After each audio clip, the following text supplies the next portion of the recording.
Aldi Surya Putra, seorang pelajar sekolah menengah kejuruan, meninggal dunia dalam kecelakaan tunggal saat berangkat ke sekolah mengendarai sepeda motor di Jalan Matraman Raya, Jakarta Timur pada Senin pagi. Peristiwa tersebut terjadi saat arus lalu lintas di lokasi masih relatif lengang. Korban sudah tergeletak di jalan saat keluar dari gang menuju Jalan Matraman Raya. Sejumlah pengendaranya melintas menghentikan laju kendaraan lainnya untuk mencegah kecelakaan susulan. Diduga kondisi jalan yang tidak rata, yakni lubang dan tambalan aspal, menjadi salah satu faktor penyebab kecelakaan di lokasi tersebut. Akibat kejadian tersebut, arus lalu lintas di Jalan Matraman Raya sempat mengalami kepadatan saat petugas melakukan evakuasi korban dari lokasi kejadian. Ikutin recovery 2, ikutin recovery ring-ringan. Mungkin di situ deh kencang, ingin dari lubang tuh, kena lubang. Yang keseimbangan jatuh langsung, nusuk gini palanya. Dia kencang bawahnya. Jenazah korban kemudian dibawa ke Rumah Sakit Polri Kramat Jati, Jakarta. Kakak korban Aldo mengetahui peristiwa tersebut dari tetangganya. Aldo mengatakan, sehari-hari korban berangkat ke sekolah seorang diri naik sepeda motor karena ingin belajar mandiri. Biasanya kan sebelum dia punya motor kan memang saya yang nganterin, cuman kan karena memang katanya dia mau mandiri, yaudah dia beli motor, akhirnya dia sekarang tuh kalau sekolah sendiri bawa motor. Usai menjalani pemeriksaan oleh tim forensik Rumah Sakit Polri Kramat Jati, jenazah korban dibawa ke rumah duka di Jalan Manggarai Utara 2, Jakarta Selatan. Dari Jakarta, Rio Manik dan Rizky Falupi, iNews melaporkan. Tenang dulu, udah polisi. Tegak wajib. Betul. Cari adang. Cari adang. Penangkapan seorang residivis kambuhan berlangsung tegang. Saat akan ditangkap, pelaku sempat melawan petugas di kediamannya di kawasan Kalumbuk, Kecamatan Kuranji, Kota Padang.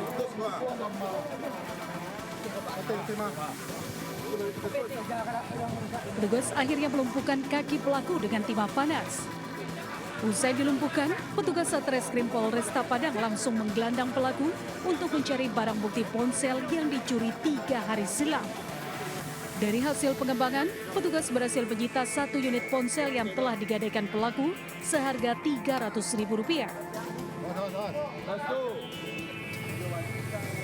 Pelaku mengaku nekat kembali mencuri untuk membeli narkoba. Modus yang digunakan pun tergolong klasik, yakni berpura-pura meminjam ponsel korban sebelum akhirnya dibawa kabur. Pelaku diketahui sudah 6 kali berurusan dengan hukum atas kasus yang sama. Guna mempertanggungjawabkan perbuatannya, pelaku terancam hukuman 9 tahun penjara. Dari Padang, Sumatera Barat, Budi Sunandar, iNews melaporkan.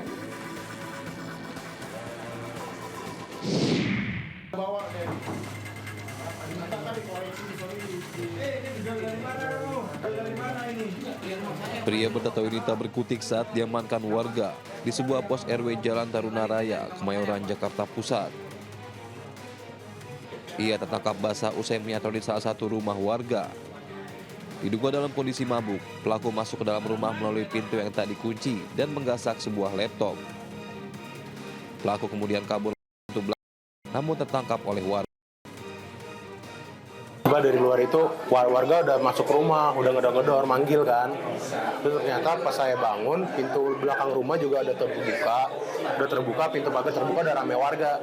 Jadi saya keluar, saya lihat sudah ketangkep nih malingnya nih. Lalu saya ngecek juga di dalam rumah, ternyata barang saya laptop hilang. Takut dihakimi warga, pelaku pun tak henti-hentinya menangis. Pelaku yang merupakan residivis narkoba dan pencurian ini mengaku terpaksa mencuri karena butuh uang untuk menebus kakaknya dari panti rehabilitasi narkoba. Buat nebus sama saya rehab, Pak. Apa? Nebus sama saya rehab.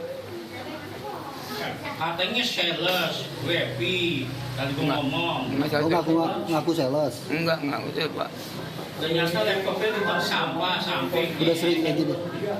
Belum, Pak. Saya baru paham rehab, Pak. Apa emang udah kebiasaan? Enggak. Guna mencegah emosi warga yang memuncak, pelaku dibawa petugas ke Polsek Kemayoran dari proses lebih lanjut. Dari Jakarta, Rani Sanjaya, iNews melaporkan.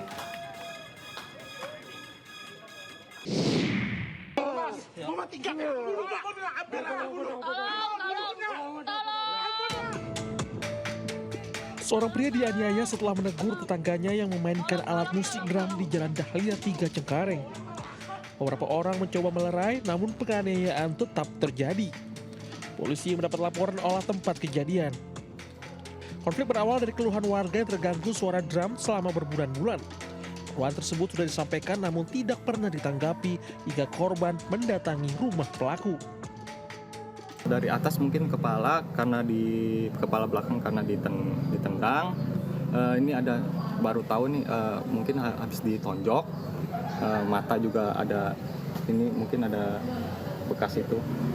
Terus di bagian ini siku kena aspal, ya ini juga kena aspal, terseret. Bahwa korban dianiaya dikarenakan menegur terlapor yang diduga sering memainkan alat musik drum di rumahnya yang membuat sebelah mungkin keberisikan.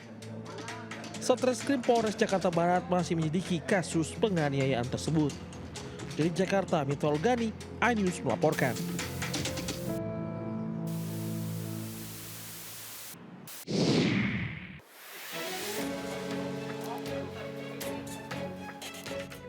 Tim Unit Jatanras bersama Unit Perlindungan Perempuan dan Anak Satreskrim Polrestabes Makassar menangkap seorang pria parubaya usai menganiaya istrinya.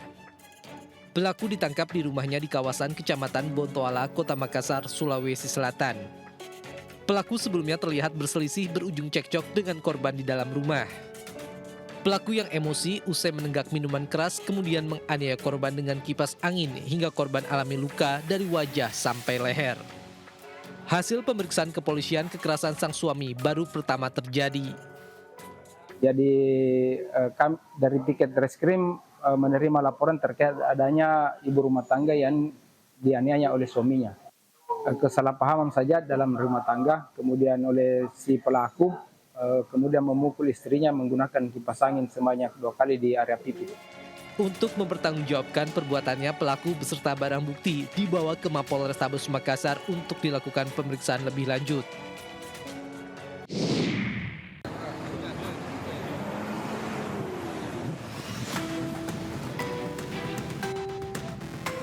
Kurir sabu ditangkap petugas Ditres Narkoba Polda Bali sesaat setelah tiba di Pelabuhan Gilimanuk, Bali.